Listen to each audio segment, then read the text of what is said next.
morning, distinguished panelists and delegates. So,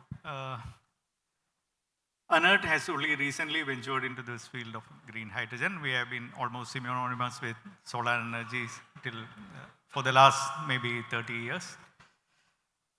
So, I have divided this presentation into two parts. Before that, I am honored to be invited here and be part of the panel with my mentor and long-time boss, Unimash. So, that's a great occasion also for me. So, I put this presentation into two parts. One, why we are going into green hydrogen. National level also, you may have heard about that. A lot of activities going on. You have the National Mission and other initiatives across the world. Also, a lot of attention is being given to green hydrogen. Another part is what we are trying to do in Kerala. So here, the main reason is obviously climate change, decarbonization goals. India has a decarbonization goal of, has set a net zero target of 2070, but Kerala has slightly advanced it to 2050. It's a very ambitious goal. And before that, we need to achieve 100% renewable energy. Kerala's domestic consumption is domestic generation of electricity is mostly, again, renewable. What we import, almost 70% what we import from other states is all, again, non-renewable sources like coal.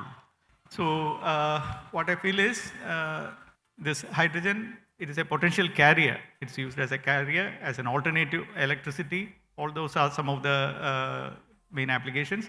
Transport, long haul. When we come to the Kerala side, we can see transport has a big impact on the carbon emission in Kerala. Because we don't have that much industries to pollute our environment.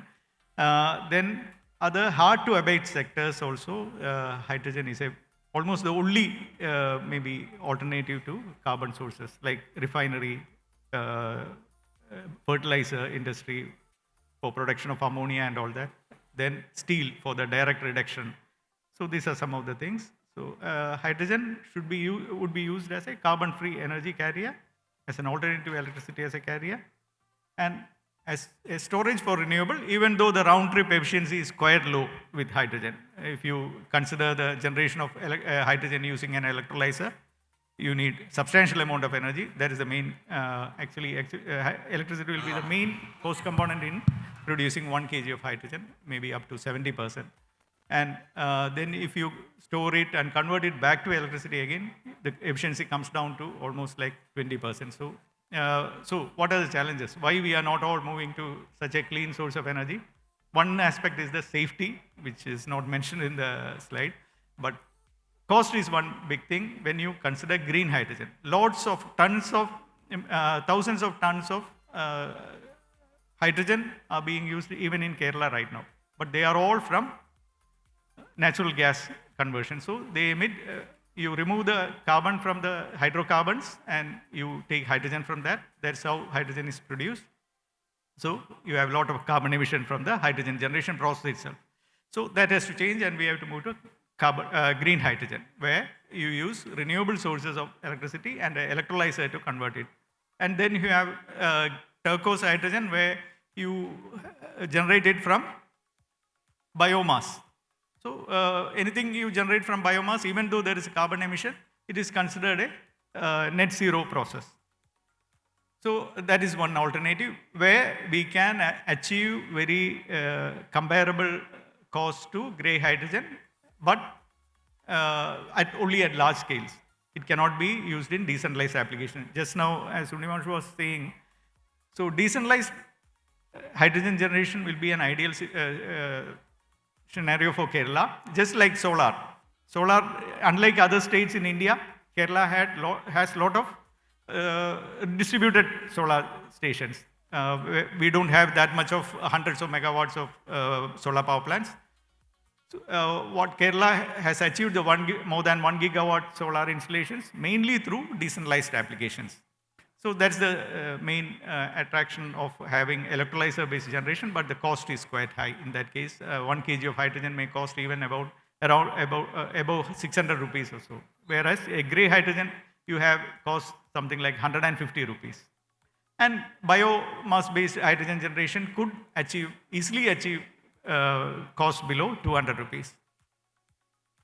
So here, the Huddle Global event should, what I feel is, look at different processes of generating hydrogen, not just the electrolyzer technology. So you have photoelectrochemical conversion happening directly, sunlight and water, it's converted into hydrogen. So just like photosynthesis takes place in plants, you use sunlight directly to convert into hydrogen instead of going to the electricity conversion and electricity to electrolyzer. So such maybe the graphene technology may help in these things. So such kind of research and innovative things should happen in Kerala and India as a whole. Otherwise, we'll just go the route of solar, where substantial components come from outside the country. Most of the components used in solar applications are coming from outside the country, except maybe for the subsidy programs. So what's India trying to do? As I just mentioned, we have the National Green Hydrogen Mission. It has announced over 19,000 crores of programs in the next 5 to 6 years. So all these 19,000 crores, some projects have been initiated. But again, under this program, what has been already initiated are mostly large-scale projects. I'll just come to the timelines where it shows some of the timelines, and that red where I have circled. ANERT is participating in one of that. We have been shortlisted, and maybe we will be starting the project soon. The final letter of award has not come. So all these are happening. In this, the substantial portion is going to fund as a viability gap funding also various mechanisms for hydrogen production from renewable sources. So when we have such a large hydrogen production capacity, who is going to buy this at a 4 times or 5 times cost? So we are mostly thinking that the European Union, where there are stiff targets for carbon emission reduction and achievement of carbon goals, maybe they will import it. So depending on an export-only market is a bit risky. That's what I feel personally. Maybe it is a good strategy also, getting into the international market at the beginning stage itself. Then another major funding is going to manufacture of electrolyzers indigenously. But again, what I feel is mostly components are going to come from outside the state, and it will be assembled here, at least in the beginning stages. Again, that may not be an ideal situation right now. So there should be innovation and other technology development happening within the country. And pilot projects are necessary. That's what ANERT is also attempting to do. We need to have some pilot projects to gain operational experience. Right now, what we can see, as I mentioned, it's already being used in a lot of places, fertilizer industry, refineries, and space applications. But again, it is like a closed community who has experience. When we move outside this community, there is a lot of fear about the use of hydrogen because it is easily inflammable, very light. So all these things has to happen. We need to gain experience in the use of hydrogen through small pilot projects, demonstration projects. So again, just the timelines of that. It's the earlier thing only, put it into a different format. So now coming to the activities in Kerala. So again, as I just mentioned, it is mainly the net zero vision which is driving these projects. And Kerala has announced some 200 crores in the budgetary allocation for the next 5 years. And ANERT has received roughly about 1.5 crores in the last 2 years budget. Then that's it mainly. Then another important, as I mentioned earlier, if you look at this from the Environment Department's recent SAPCC inventory report, which was published recently, it's available on their website. So what it says is a substantial portion of the carbon emission in Kerala is from energy. And when you consider energy, transport is the biggest contributor to carbon emission. And if you look at the overall picture also, it is nearly 50% when you consider the transport sector.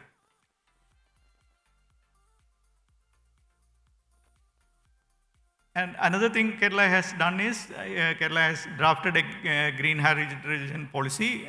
Only 3-4 states in India have already announced green hydrogen policy. So it is in the draft stage. So some of the highlights mentioned here, some allocation is also being, some incentives are being planned for the initial capacities being set up in Kerala and all that.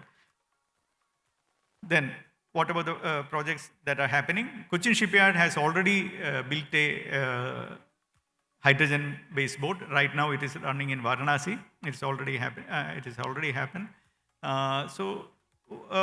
They have done it indigenously. The fuel cell pack was built indigenously with support from various partners, and they have developed. They also have orders for export of a few container transshipment vessels. Then the main project ANERT is currently having, it is from the Department of Science and Technology. It was announced last year and we had submitted a proposal. We were shortlisted from about 70 odd applicants from across the country. Many of them, others who have been shortlisted, 2 are IITs and 1 is the CSIR lab in Pune. So we are one among the 4 who have been given. We expect at least about 50 crores from Department of Science and Technology, and overall about 130 crore project. So the applications are mainly based on the Kerala situation. It's not mainly industrial application we are attempting to. Again, it will affect their commercial operations, because if you have to buy hydrogen at 4 times the normal price they are spending now, nobody will be ready. It may affect their business also. So we are trying to have the big carbon emitting sector, that is the transport sector. So these are the areas we are attempting. Production, we have electrolyzer and biomass-based production. One of the agency involved is a startup who has already been funded by KDIS for development of that biomass-based generation, and which we are planning to convert into hydrogen through the normal SMR route. Then infrastructures, we will have compression and storage facilities.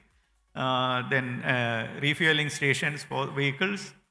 In end users, we have mainly, as I said, transport applications in water and land, and also with the city gas blending, where the city gas network is coming up in Trivandrum, where we will have a small blending facility, R&D with other national institutes in the state. Then training center, a center of excellence, where we'll have an incubation and all facilities for development of these technologies. And the other project is the another, again, mobility project from under the Ministry of Road Transport. This letter of intent has been awarded. It's a slightly smaller project. They will be giving viability gap funding for the vehicles and the refueling stations. The letter of award is expected shortly. So some other announcements that has come up are like this. From MNRE, they have announced some center of excellence and the projects on innovative methods, development of innovative methods, which we are trying to partner with some of the institutions to submit a proposal, which will be done within, mostly within a month. So that's it. So there is another ongoing project with CIAL and BPCL. It is getting ready at the airport premise in Kochi. They will be setting up a hydrolyzer with refueling station. Again, the off-take requirements we have to see. So our transport projects will also be aligned with that, so that we can source hydrogen with the viability gap funding available from Government of India. Then another thing is, a report has been prepared by GIZ through a consultant, MEC Plus. So it is for the Kochi hub. The overall hydrogen requirements in Kochi has been studied in detail. They have proposed a long-term plan for achieving that in conjunction with the targets for, again, carbon emission reduction for industries. By 2030, the fertilizer industry, the refineries all have some targets for carbon reduction. So this we expect to be aligned with that. So that's it regarding Kerala's initiatives. Thank you.